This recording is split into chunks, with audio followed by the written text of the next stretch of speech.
ये मधुबन विधानसभा के विकास की लड़ाई है, गरीबों के बच्चों की सम्मान की लड़ाई है, लाखों परिवारों के झुग्गी झोपड़ी के सर को छत देने की लड़ाई है, घाघरा को के तलहटी में रहने वाले लाखों आबादी को कटान मुक्त करके एक उनके जीवन स्तर को सुव्यवस्थित करने की लड़ाई है। और साल की भारतीय जनता पार्टी का जो प्रभाव था माननीय प्रधानमंत्री जी नरेंद्र भाई मोदी जी के नेतृत्व के नाते या पूज्य योगी आदित्यनाथ जी के नाते वह प्रभाव भी अब शून्य हो गया है। प्रत्याशी बन कर आए हैं, वो विधानसभा के 1 दर्जन गांव का नाम भी नहीं जानते हैं, नहीं भी जानते हैं कि विधानसभा में कुल कितनी ग्राम पंचायतें हैं, कितने बूथ हैं, कितने सेक्टर हैं, कितने मंडल हैं, कितने थाने क्षेत्र पड़ते हैं। तैयार नहीं है। हमारी विधानसभा पर वंशवाद को आधार बना करके ऐसे व्यक्ति को टिकट दिया गया है जो राजनीतिक रूप से न कहीं पर परिपक्व है, न ये गांव देखे हैं, न कार्यकर्ता पहचानते हैं।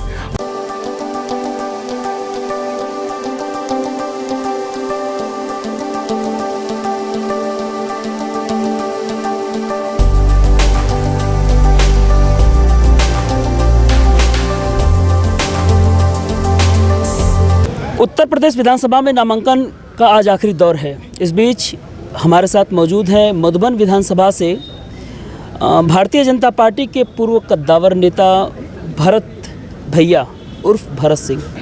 तो आपसे बता दें कि भारतीय जनता पार्टी कद्दावर नेता भी रह चुके हैं, लेकिन इस समय भरत भैया बागी हो चुके हैं। कैसे हैं सर आप? भारतीय जनता पार्टी से बागी हो चुके हैं ये विषय नहीं है। विषय ये है कि जिस विधानसभा पर हम काम करते हैं, आज इस जनपद में काम करते हैं मऊ में, इस जनपद को विकास के क्षेत्र में 20-25 वर्षों से काफ़ी पीछे ढकेल दिया गया है। यह जनपद राजनीतिक वातावरण से, नेतृत्व से विहीन हो गया है।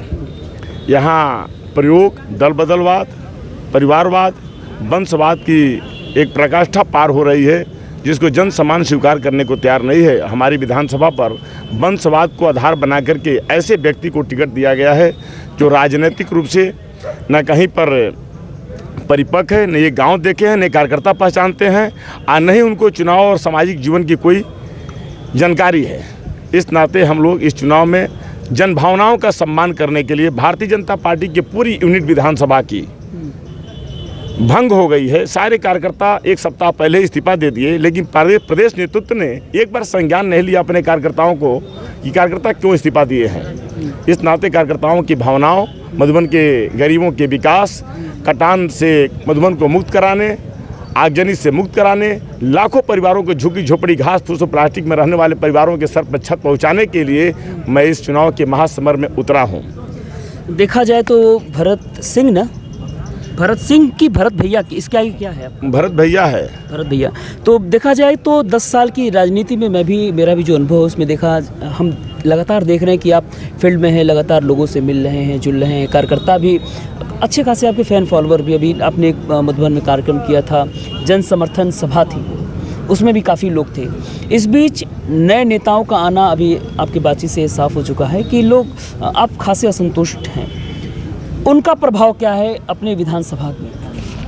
जो प्रत्याशी बनकर आए हैं वो विधानसभा के 1 दर्जन गांव का नाम भी नहीं जानते हैं, नहीं भी जानते हैं कि विधानसभा में कुल कितनी ग्राम पंचायतें हैं, कितने बूथ हैं, कितने सेक्टर हैं, कितने मंडल हैं, कितने थाने क्षेत्र पड़ते हैं।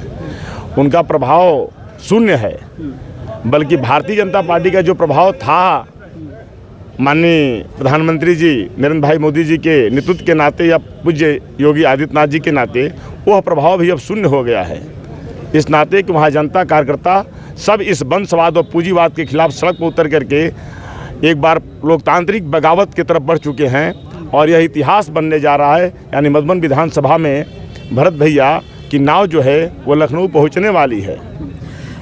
भरत भैया बागी हो चुके हैं, बगावत कर रहे हैं। और इस बीच जो है कि रामविलास चौहान भारतीय जनता पार्टी से दावेदारी भी ठोक रहे हैं, लेकिन देखा जाए तो दारा सिंह चौहान भी वहाँ मंत्री रहे। काम का प्रभाव है वहाँ पर? अब काम को उनके प्रभाव होता तो ये तो आप बहुत भली भांति जानते हैं कि अगर उनका काम का प्रभाव होता तो मधुबन विधानसभा में वो चुनाव लड़े होते।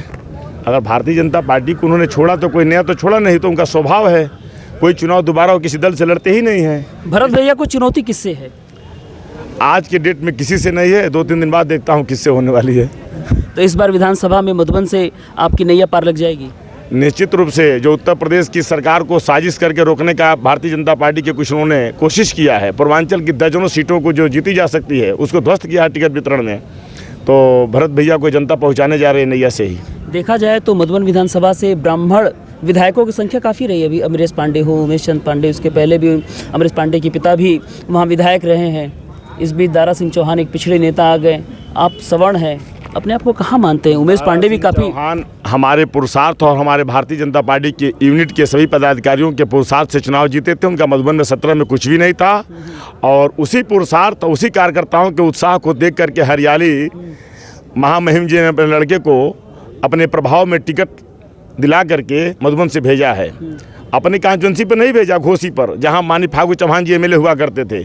मधुबन की हरियाली उनको दिखाई पड़ रही थी कि कार्यकर्ताओं का पुरुषार्थ और समर्पण है, इसको अपने बेटे के लिए लूट लिया जाए, तो मधुबन ने इसको खारिज कर दिया है। और इसी नाते मधुबन की धरती पर जो धृष्टराज की भूमिका में माननीय फागू चौहान जी हैं, इसी नाते महासंग्राम और महाभारत हो रहा है।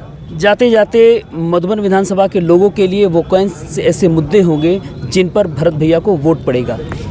आपके चैनल के माध्यम से विधानसभा मधुबन के देवतुल्य नागरिकों से, नौजवानों से, किसानों से, मजदूरों से, शोषित वंचित गरीबों से मैं आग्रह करता हूं, यह लड़ाई भरत भैया की नहीं है।